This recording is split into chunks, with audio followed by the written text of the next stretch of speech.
Okay, welcome back. So what we will talk about today is the following problem, that of sorting a list of numbers. Okay. So what is a typical example? I write down the numbers from 1 to 5, but not in increasing order. I write them in some permuted order. So I write 5, 3, 4, 1, 2 for instance, and now the problem is to try and sort these in increasing order. Okay. So which means you must try and interchange positions of these numbers such that it now reads 1, 2, 3, 4 and 5. Okay. So of course this is a standard problem. So what we want to do is to arrange these numbers in increasing order. So there are many different algorithms for sorting lists. One of them is the following. You do a sequence of comparisons. Okay. So what we do is the following: adjacent comparison. So you take 5 and 3, you take the first two numbers in the list. If they are in the wrong order, which means that the first number is larger than the second, then you swap them because you want them in ascending order. So you swap them provided they are in the wrong order, they are in descending order. So the first two have now been taken care of. So now you move on and compare the next two numbers in the new list. So again 5 and 4, they are in the wrong order, so you interchange them, you swap them, you make this 3, 4, 5, 1, 2. Okay. So now the first two numbers and the second and third numbers are in correct order. So now you move on to the next pair and again you swap them if they are in the wrong order. So in this case again you need to swap, so you interchange them, make them 1, 5, 2. And again you move on to the last two numbers, which in this case you again need to swap. Okay. So this is a sequence of numbers that you generate, of lists that you generate. Now observe at this point, what you have with this is that the number 5 is in the correct place. So what this has really managed to do is that the number 5 is in the appropriate place, which is in this case the very last. But of course the rest of the numbers are not necessarily in the correct order, so you need to keep doing this. So once 5 has reached its correct place, you start again from the beginning. You again look at 3, 4 and you again swap them if they are in the wrong order. So in this case there is no need to swap, so you do not do anything. So then you focus your attention on the next two numbers, in this case 4, 1, they are in the wrong order, so of course you need to swap those two now, makes 3, 1, 4, 2, 5. So the window now moves from 4, 1 to the next set of two numbers, so it moves to 4, 2. So again you need to swap, so let me write this out here. It now becomes 3, 1, 2, 4, 5,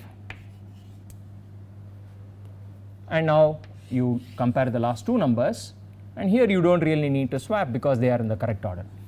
Okay. So now at this point you sort of scanned the list again, and what happens is that both 4 and 5 are in their correct positions, but the first three may not be. So you again begin from the first, you start at 3, 1,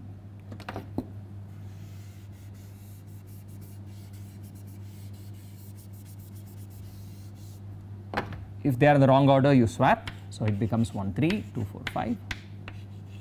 Now you move your window one step to the right, you compare these, if they are in the wrong order then you swap, and now you are done. Okay. So what you get at the very end of this process is a list in ascending order as required. So now here is an interesting observation regarding this. If you look at the total number of steps that it took us to get to the correct answer. Okay. So let us see what happened. You started with the given list. Now step 1, step 2, step 3, step 4, step 5, and then you have step 6, step 7 and step 8. So when you perform this algorithm 8 times, you get to the list in ascending order. So let us write that down. So the number of steps required for this particular algorithm, where you sort of compare adjacent elements, so the number of steps required turns out to be 8. And here is an interesting thing, if you look at crossings, so remember all of this is somehow related to permutations. So let us also do the following, let us look at the number of crossings of the original permutation. Number of crossings in the original permutation. So what do I mean by the original permutation pi? I think of it as, well, let's write it in 2-line notation. Think of the original list of numbers as just being, it just tells you 5, 3, 4, 1, 2. So this is the original list of numbers that's given there. I think of it as a permutation. It's a permutation of the numbers 1 through 5. So I've written that permutation down in 2-line notation. So let's count the total number of crossings in pi. So, well, I could draw the crossing diagram, but for once let's just use the formal definition of crossings, which is I need to look for all pairs I comma j where I is smaller than j, but pi of I is bigger than pi of j. This is the crossing condition. So let me look for all pairs of numbers like that. So from the top row. So for example, I is smaller than j, so I look at 1 and 2. Pi of I, 5 is greater than 3. So surely 1 and 2 are in the crossing list. Similarly 1, 3, 1, 4, 1, 5. Each of these pairs counts as a crossing, okay, because they satisfy the definition of crossing. Similarly, if you look at, let's see, so for 2, so I have 2, 4 and 2, 5. For 3, I get 3, 4, 3, 5, and that's it. So this is a full list of crossings for the given permutation pi, okay. And observe there are in fact 8 crossings, okay. So the total number of crossings of the original permutation pi also happens to be 8, okay. So this is the list of crossings, so this is a set of crossings, and so the number of crossings is of course 8.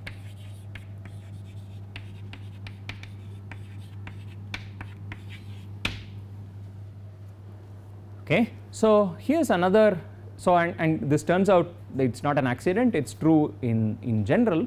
The number of crossings of a given permutation you can think of as being another way of well, what does it do? It tells you the number of steps you will need in this adjacent swapping algorithm before you get the list in ascending order, okay.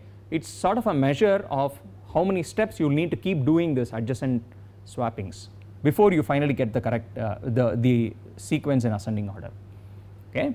And it's sort of instructive to actually count the total number of crossings here. So let's count the number of crossings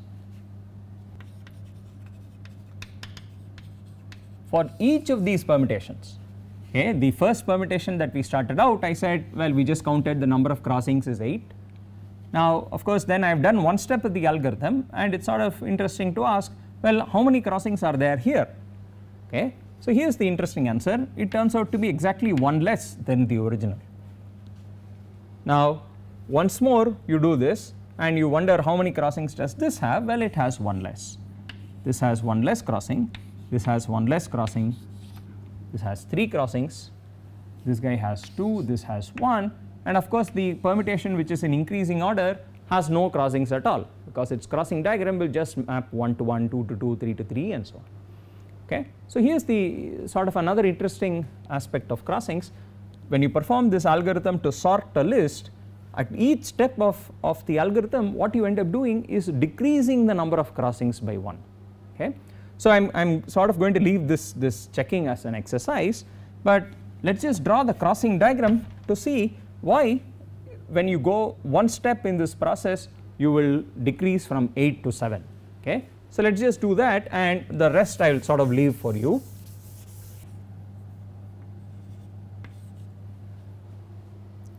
So here's the first permutation 5, 3, 4, 1, 2. So what does it do? It maps 1 to 5. So I am drawing the picture of the permutation 5, 3, 4, 1, 2. Okay, I am thinking of it as a list, so I am writing it in 1-line notation. So remember, in 2-line notation this means 1 maps to 5, 2 maps to 3,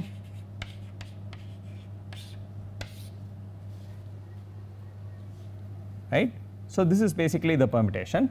So 1 goes to 5 and 2 goes to 3. So 2 maps to 3, okay. So that's the diagram. I am not drawing the rest of the lines right now, or maybe I will just draw them a little light. 3 maps to 4.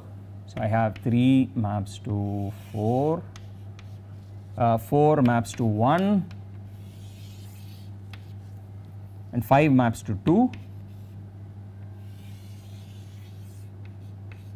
5 maps to 2, right. So, that is really the diagram of this permutation. Now, let us just see what happens when you do the first swapping alone. Okay. So, the first swapping, what did it do?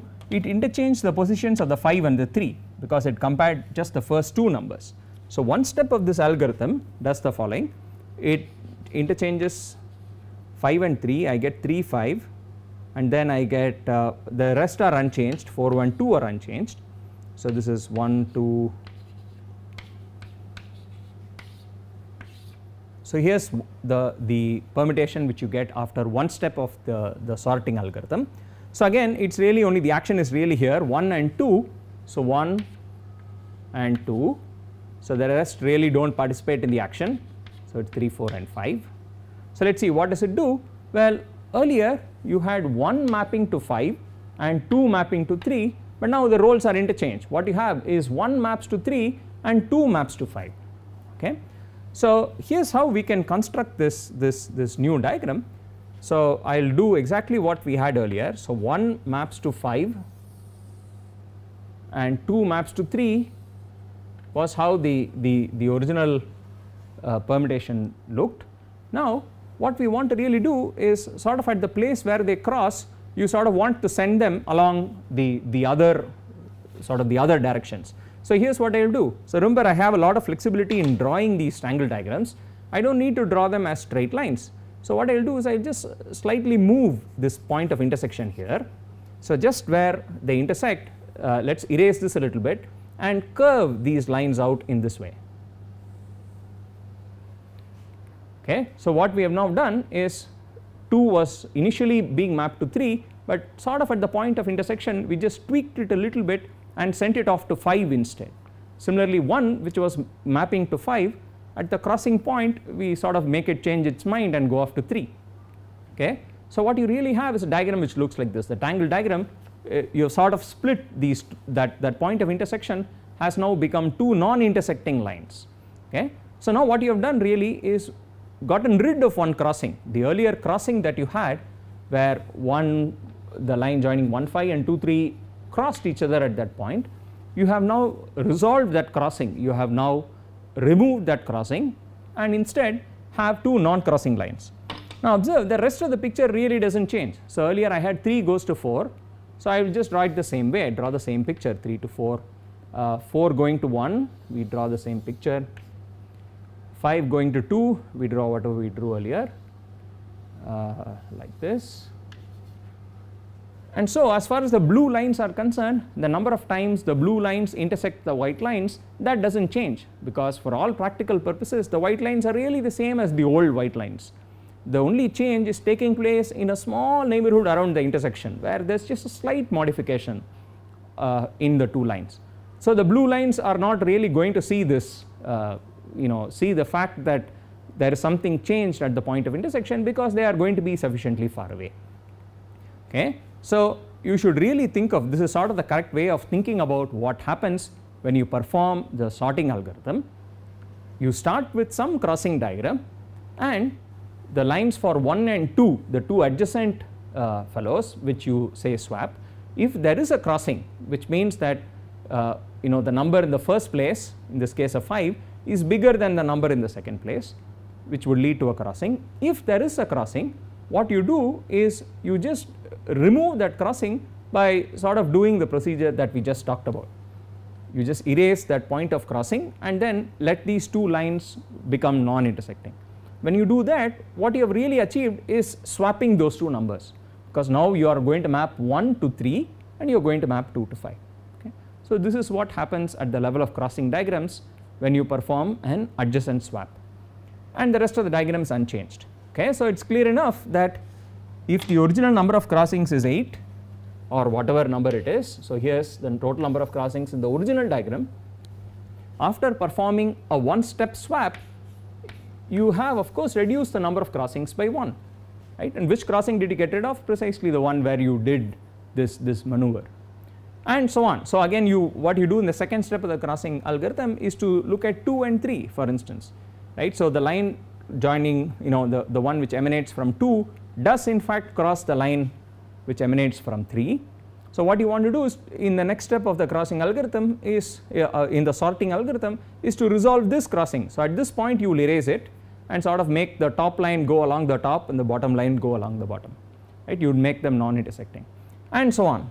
Okay, so here's a nice exercise, you know, just purely pictorially. So all these are really nice because you can do them you know, just graphically, visually, they are rather appealing. So exercise, do this for every one of the 8 steps. Exercise, draw all these diagrams. So repeat this procedure.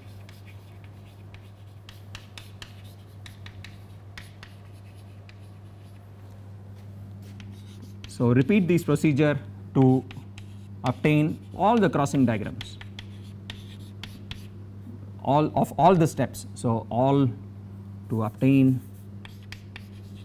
the tangles for all steps of the algorithm.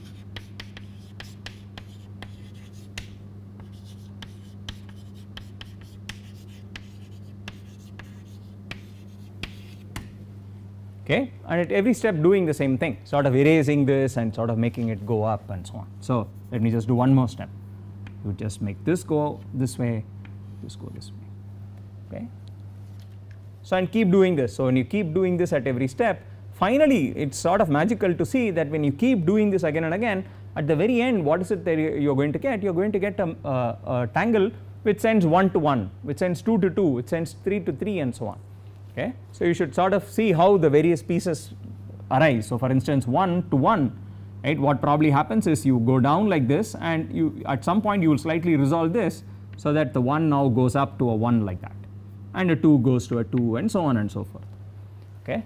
So it's sort of very interesting to see how this original diagram will sort of change step by step so that at the very end it lands up sending every number to itself. Okay. So it's a rather nice pictorial exercise, and I sort of urge you to work this out entirely yourself so that you get a nice pictorial feel for what sorting really does at the level of crossings. Okay.